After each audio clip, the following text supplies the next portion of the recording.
Margaret Killjoy does amazing writing.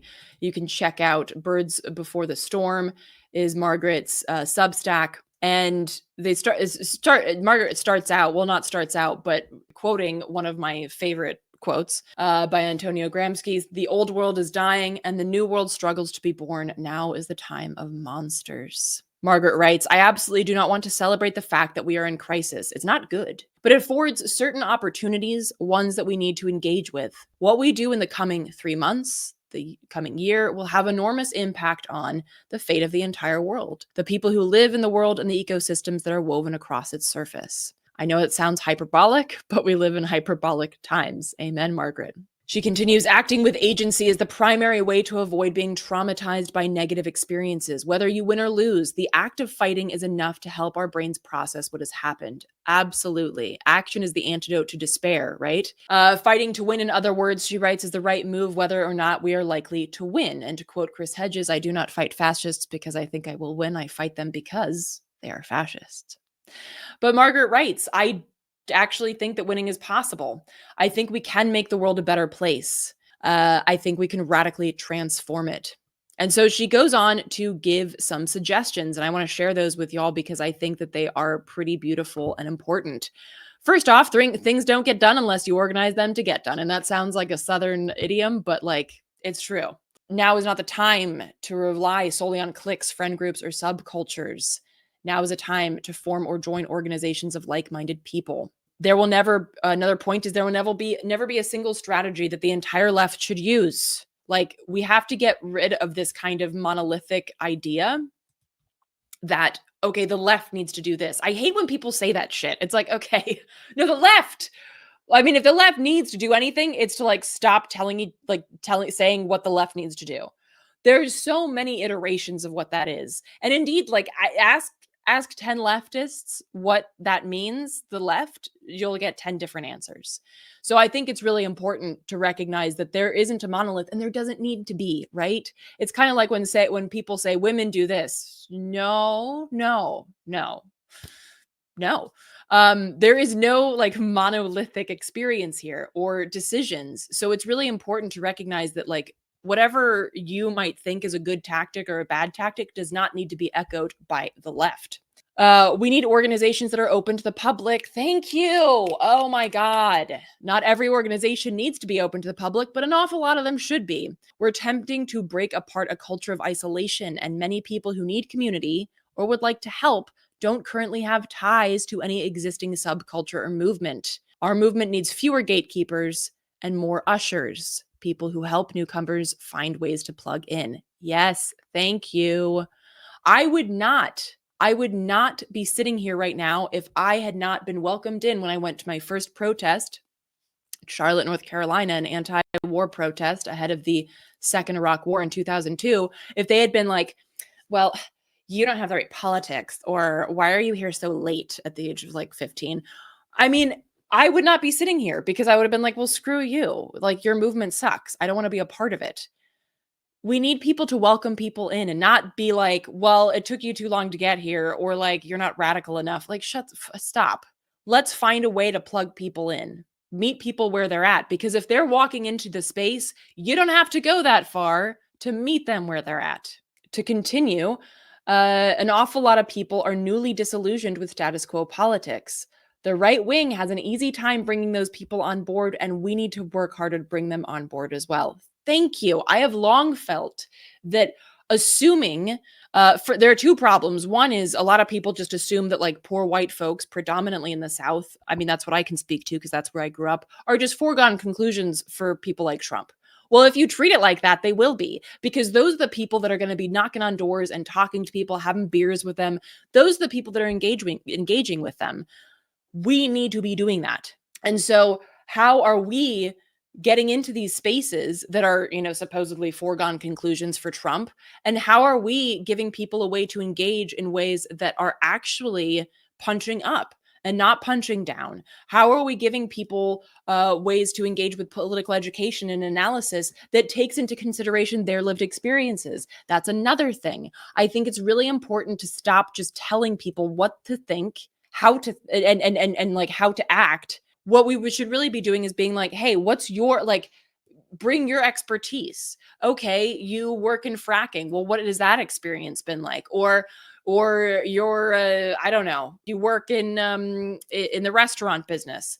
Well, what's that experience like? And what would you like to see as part of your lived experience? What could make it better? Okay, well, let's look at what Trump does and how that doesn't make your lived experience better. Like, instead of shoving people down and telling them you're an idiot, you voted for Trump, what the hell is the matter with you?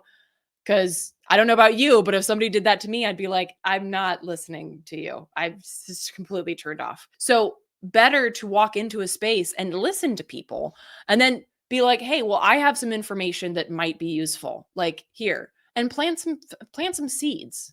Because that's what the right does. And they speak to people's feeling of being disenfranchised. I think that's huge. They speak to people's feelings of abandonment by the system, and they give them answers as to how that can be fixed. That's really tempting for a lot of people. Why isn't the left doing that? Because the scapegoats that we have are actually the people who are doing the thing, right? Um, so important to consider that. No one sticks around a movement built around big, boring marches where all you do is hold signs and chant, because those marches are disempowering and do not challenge the status quo. Thank you so much. Marches are great. They can be great fun, unless it's like 100 degrees. But I personally, I don't really go to marches because I call them parades, really, because a lot of them are permitted, in which case it's not a march. Marches are a good way for people to engage who haven't, like, they see it outside their window or they hear about it and they're like, oh, okay, I didn't know this was going on, let me go along and walk with them for a bit. Marches don't change shit. The people up, if you're parading outside of Wall Street, they don't care.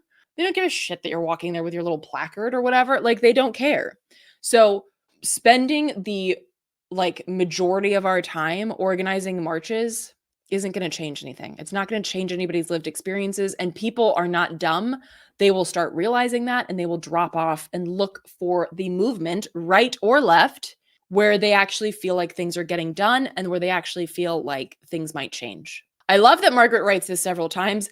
De-escalate all conflict that isn't with the enemy. De-escalate all conflict that isn't with the enemy. This is so important. As the saying goes, when the left meets, we sit in a circle. When we do shooting ranges, we do the same thing. It's so true. We have a real tendency to try and out radicalize each other. And there's in Carla Bergman's book, Joyful Militancy, which if you haven't read it, I really recommend it. It's a beautiful and powerful book and great for times such as these. Carla writes about rigid radicalism and this and performative radicalism, right? This idea that a lot of people feel that their job is to just try and out radical someone else. Like, oh, well, that's your analysis. Well, my analysis is even more radical. And let me tell you how. It's like, nobody fucking cares. Like, yes, let's make some tea and let's sit down and philosophize and have fun and just debate with each other. But that's not actually growing power. It's not building power. It's not changing anything. So know what it is that you're doing. Arguing with people about who's more radical and who's less radical doesn't actually lead to anything. Now, deconstructing ideologies and deconstructing what people think and analyses is really important, but that's not the same thing, right? Margaret continues, you can call for a protest.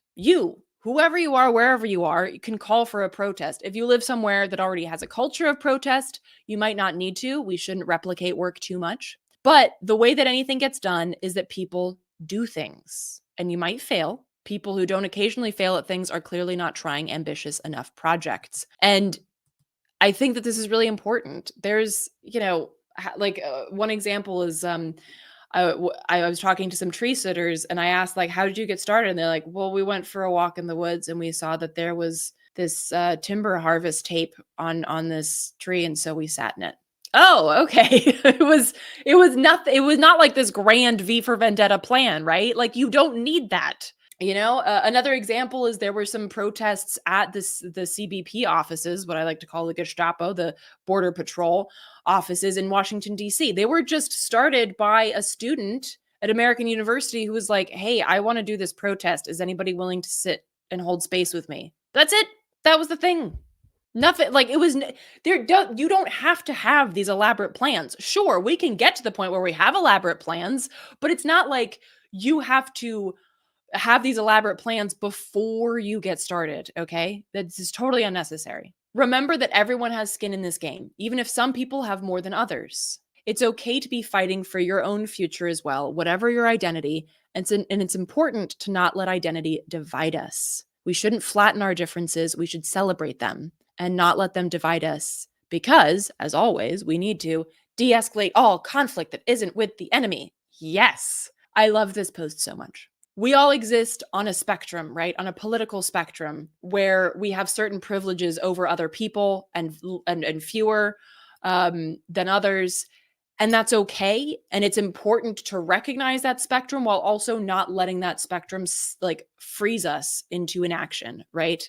And recognizing that there is a lot of fluidity here, there's a lot of nuance. And we should not use identity politics, which is really just like kind of a right wing machination to get us to infight. We shouldn't fall into that trap, y'all. Please don't fall into that trap. Stop falling into that trap. And finally, Margaret writes, we need to offer an off-ramp for people on the right wing, which is connected into the on-ramp into our movements. We need to offer people the chance to de-radicalize away from fascism. That's not to say we need to be nice to our enemies, just that we need to make it clear that they have the option of no longer being our enemies. Thank you. Thank you.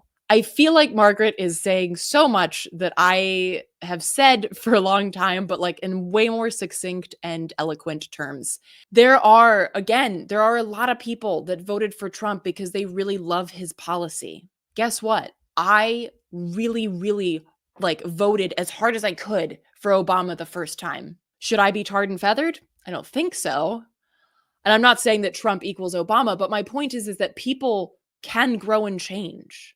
I worked, here's a little something that I don't tell a lot of people, but because it's super embarrassing. I worked on John Edwards' campaign in North Carolina when I lived there. Awkward. But I was like 16 at the time, and I thought this was it. I thought if you just voted hard enough for Democrats, we would all be okay. Oh.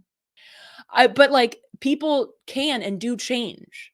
And I have changed since I dropped that nonsense to now, and I will change from now to whenever, whatever. Like we will all continue to grow, hopefully, right? Hopefully.